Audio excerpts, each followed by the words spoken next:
Hey, what's up everybody? I got a 2015 Nissan Xterra. I'm doing the hood rod replacement right here. My hood rod broke on the end.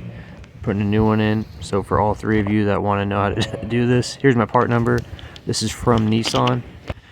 Basically what you want to do is rotate this because on the bottom of this it has a curve. So you're trying to rotate this and move it to kind of go with the curve. So what I did is I went this way with it and it pulled it like that, and then you could just get the hook out. It's kind of hooked on the bottom like that, so when you go to take it out, you're just trying to you know, make it so the hook goes in throughout the hole. Here's my new one.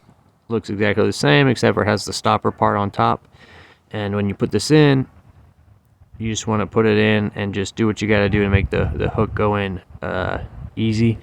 So I just put it in like that, and then I leaned it a little forward. It kind of dropped in more when I leaned this all the way forward, and then I was able to go backwards with it, and it was all the way in. So that's how I did mine. Hopefully this video helped you out. Check the link in the description. Thanks for watching.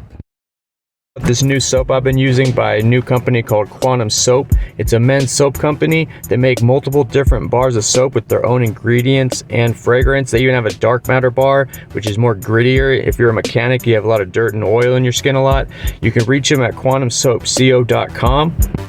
Free shipping on orders over $50. These soaps are made in the US with all natural ingredients by hand. No synthetic this, synthetic that.